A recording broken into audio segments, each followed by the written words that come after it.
Olá, meninos e meninas, moças e rapazes, sejam vocês todos muito bem-vindos ao nosso canal Sistema de Ensino Monte Carlo.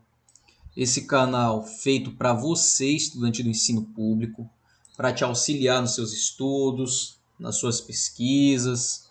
Esse canal serve também para tirar suas dúvidas.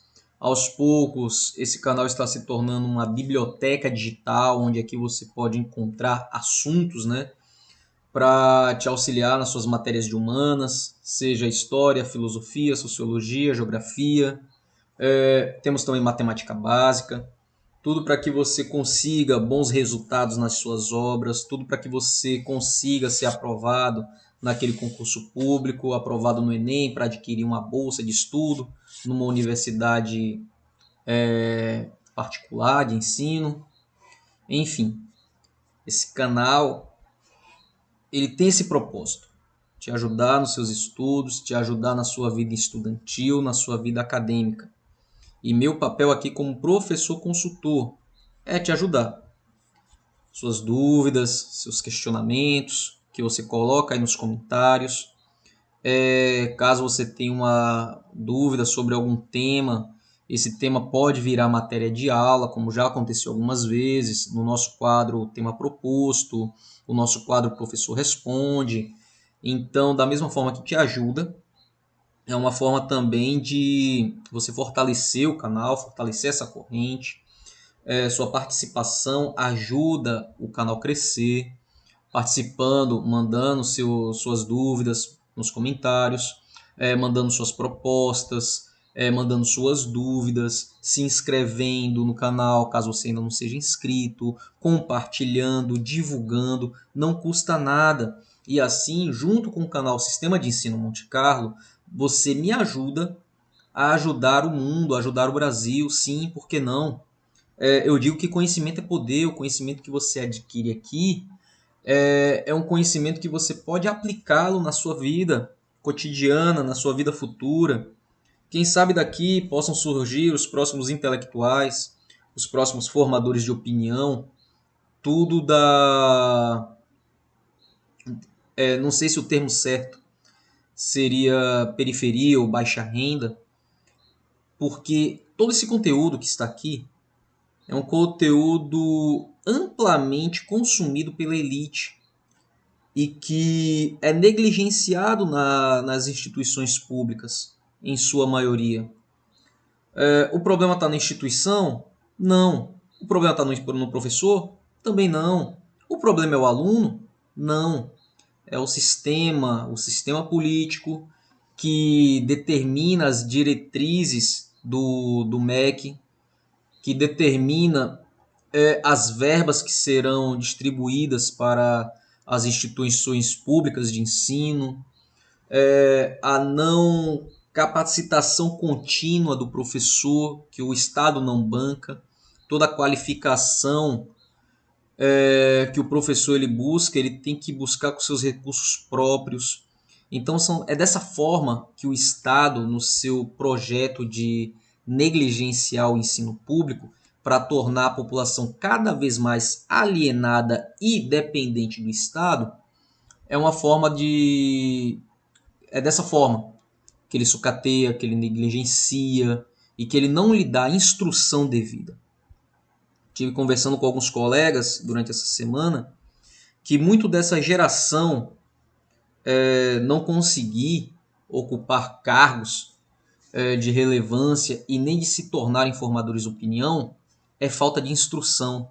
Falta de instrução familiar, porque infelizmente os nossos pais não tiveram a devida instrução, e isso vira uma cadeia.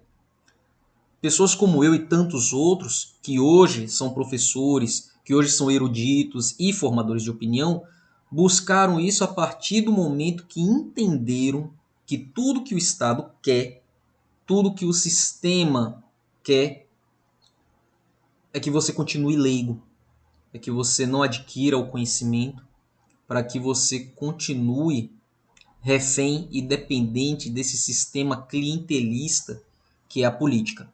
Tá? Sem mais delongas, vamos começar nossa videoaula de hoje. Às vezes eu me empolgo com as nossas introduções, mas isso também faz parte para levantar um debate. Hoje nosso quadro, o filósofo da vez, né, para o nosso módulo de filosofia, e hoje chegou o dia de Adam Smith. Adam Smith, ele é um filósofo do século XVIII. Ele nasceu em Kirkcaldy, na Escócia, e a sua importância é referente à sua articulação definitiva à teoria do laissez-faire, que é a teoria da não importância na economia, da não importância, da não... Tinha o termo certo para isso, quando o Estado ele se impõe, ou quando ele determina os rumos da economia. Então, da não importância ou da não influência do Estado sobre a economia. Então, é disso que o laissez-faire trata. E ele faleceu em Edimburgo, em 1790, na própria Escócia. Tá? Ele é conhecido como liberal, o liberal clássico. E embora a reputação de Adam Smith se baseie fundamentalmente em sua autoria de A Riqueza das Nações, isso foi um livro dele, talvez o mais importante retrato da economia política de todos os tempos, o ponto de entrada mais adequado para sua obra é o seu ensaio anterior, né, sobre filosofia e moral, que é a teoria dos sentimentos morais. Esses dois livros é de suma importância para quem está estudando política social, para quem está estudando economia.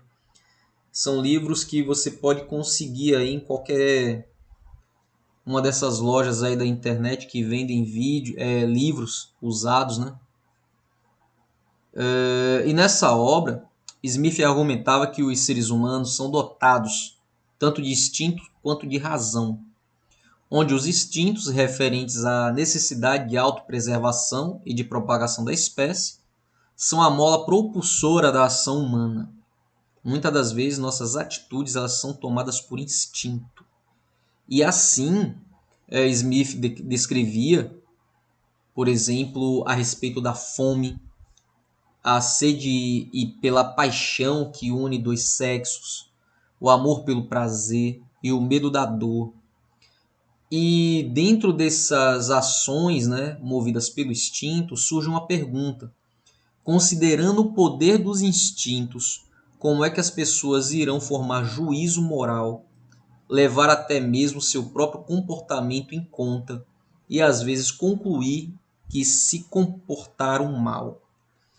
Se tudo é agido por instinto, se tudo de forma egocêntrica é o que leva às nossas ações, então como fazer uma autoanálise de nós mesmos?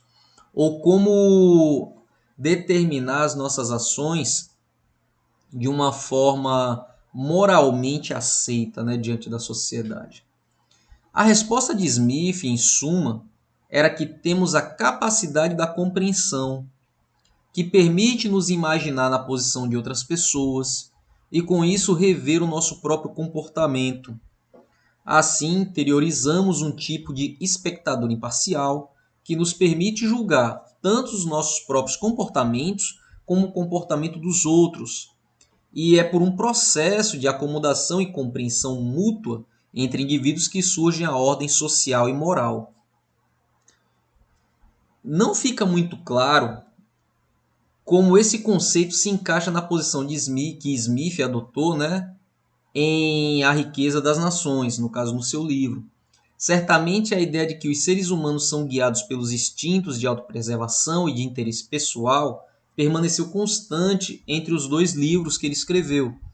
Porém, em A Riqueza das Nações, ele argumentava que a ordem moral e social é uma consequência não intencional da busca de interesse pessoal, onde, em um mercado livre, o sistema de liberdade perfeita, os indivíduos que agem visando o próprio interesse pessoal serão guiados pela mão invisível, né? A mão invisível de quem? Do Estado, da economia, da acumulação, isso a beneficiar a sociedade como um todo.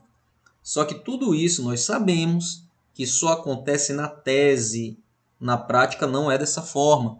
Na prática, dentro de um modelo econômico e comercial, são os instintos de sobrevivência, né, que vão determinar as suas ações dentro de um mercado capitalista. E para entender, né, o sentido desse argumento, eu trouxe o seguinte exemplo. Imagina-se montando uma loja que vende livros de filosofia.